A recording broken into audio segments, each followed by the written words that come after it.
always, I'm your host, AirsoftAL, and welcome, of course, to another Talks video in the workshop, or at least the little area I'm using for the videos talking about tech or building projects or anything of that nature.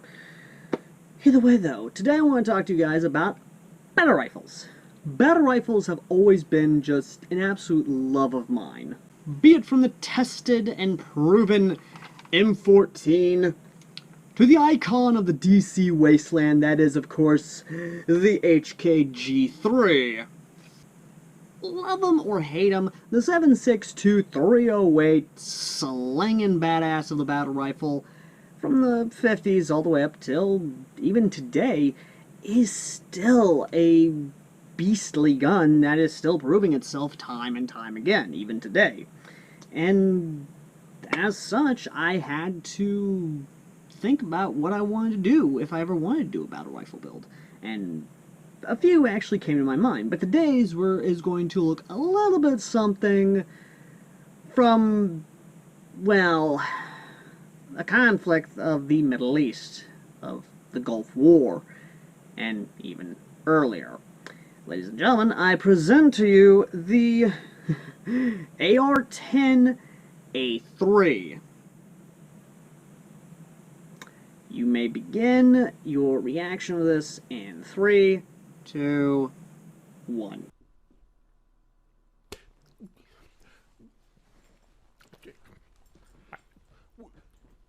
What the fuck?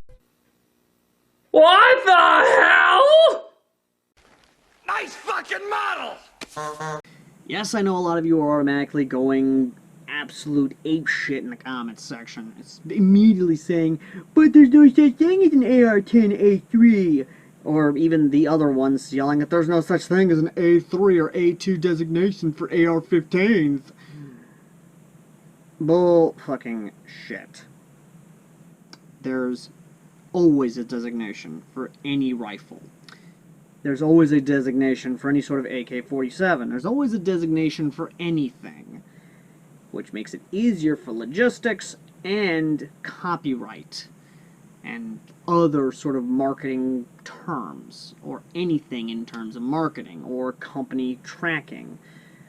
The designations will always be there, and this does in fact warrant the A3 designation, because it's still technically an Aramlite rifle with a detachable carry handle, much like the AR-15A3, which is the same style but with a detachable carry handle.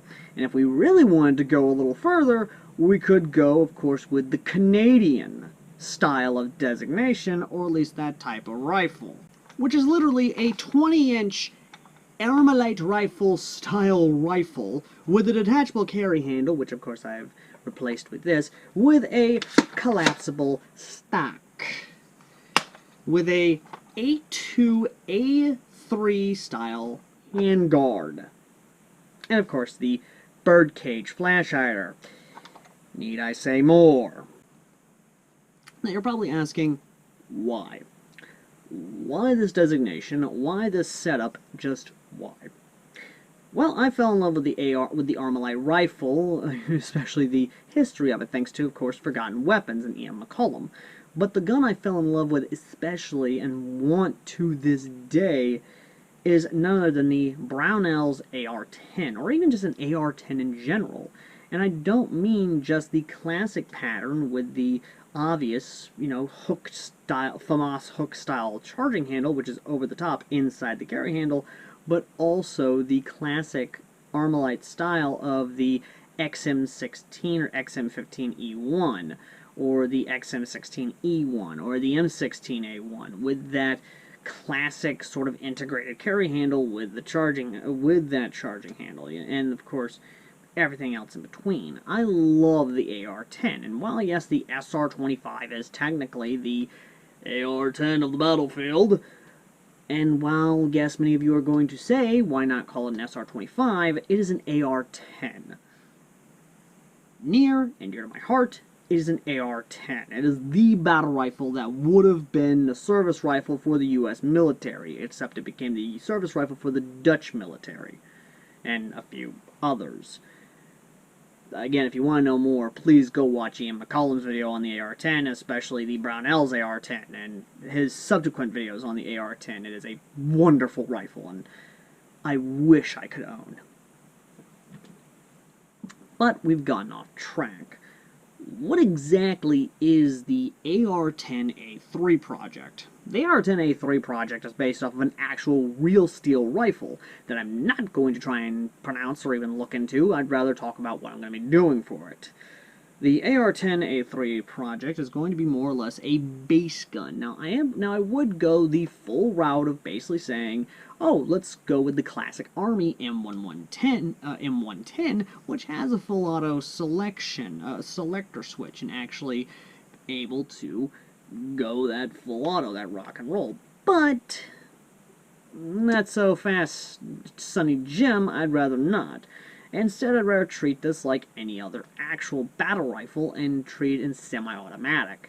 Now, I know everyone's going to say, oh, that's just betraying it. No, not really, I don't want to. Instead, I want to treat this like a civilian rifle that I brought into a battlefield, because most battle rifles nowadays, including the Dragunov, is the only battle rifle, to my knowledge, mind you may correct me in the comments section, please for the love of God don't crucify me, you bastards, is the only battle rifle from the Cold War era that was a semi-automatic only battle rifle in 308 7.62 by 54 millimeter, or 51 millimeter, either way. And the M14, of course, was removed, the full auto selection was removed from the M14, so in a sense I could see the AR10A3 also having its full auto selection removed. And that's what I'm going to go with. So instead of the classic Army M110, I'd rather go with either the SEMA M110, or at least the SEMA AR-15, or the other SR-25s that are pretty fucking affordable, and then immediately start replacing parts on them. Obviously, I'm going to try and keep the aesthetic alone, but the big thing is going to be the 20-inch barrel. The 20-inch barrel is where things are going to change, because unless things are different, I'm going to change out the barrel itself to be the same 20-inch barrel with the triangular front sight, and basically with a birdcage flash hider on the front of it. Now, unless something is different about the birdcage flash hiders, be it with the 7.62 or the 5.56 223, I'm going to kind of go in between and sort of try and do what I can. This one's a simple project. It's just I got to make sure I have the correct parts, the correct links, and basically correct everything, and then change it into a battle rifle of the setting, essentially, and kind of make it to where it's sort of like the gun we would have had if we had gone into the Gulf War with it, or if we had gone into, you know, any sort of conflict with it as is.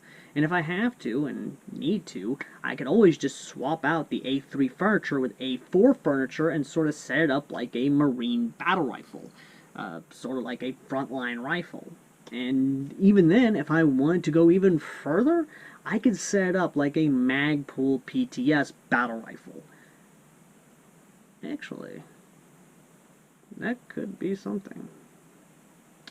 But that's another video for another day. Either way, though, this is just something I kind of wanted to do that isn't as over the top as some of my Magpul projects. And even though the price tag itself will still be up there, it's not going to be as bad as some of my earlier builds, including the Magpul PTS M16A1 that was damn near I think, even more than $400. So even then, it's definitely going to be one of those projects of I'm going to have to wait and see, and kind of see what can be done, how it can be done, and more or less just don't try to go dick first into anything. And that's about it, really. I've got nothing else for you guys, and that's about it for the AR10A3. Now, of course, obviously, you're going to be yelling in the comments section, talking about me doing an AR10A1, an AR10A2, or something along those lines. And as much as I'd love to say those would be kind of cool, because the AR10A2, A1 to A2 would be kind of cool to do, but the intricacies with that sort of setup is insane at best. And even then, I can already hear people saying, what about a CAR 10? which literally is a carbine-length 308 style Aramlite rifle. Dear Christ, if that was a actual real steel, the absolute fireball coming out of that thing will be blinding. So, yeah. If I was to do this, understand now, I'm going to be at my own pace. But, obviously, the things coming out of it will be a Type 1 barrel flat hop if the barrel and hop in it isn't up to snuff. But again, I can see what I could do. I mean, again, I do have M4 length barrels, so with obviously the pins and all that good stuff, with the triangular handguard section. So again, I could see what I can do and see what kind of craziness I can do with the possibility of a M4 length style AR10 battle rifle, or at least a frickin' carbine length 308 gun. Dear Christ on a stick.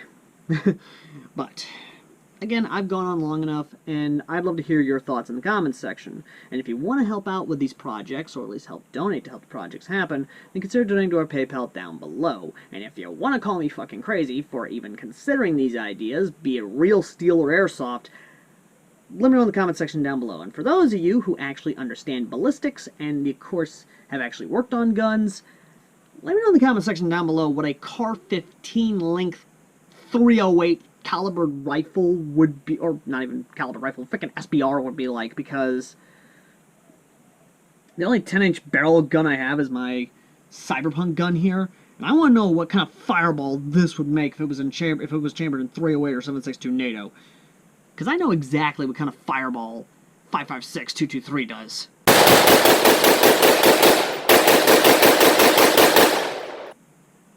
Again, I'd love to hear your thoughts in the comments section. And as always, ladies and gentlemen, I've been AirsoftAL, and if you want to come join me in talk about this sort of thing or other cool ideas, Discord link down below to a Discord I'm in. And if you want to call me a moron for even considering the idea of an SPR length rifle in 308, you're more than welcome to, and possibly pray for me not going blind from that kind of fireball. And, that's about it. Thank you all for watching. I've been AirsoftAL, and I will see all you lovely people in the next video. Till next time. Later!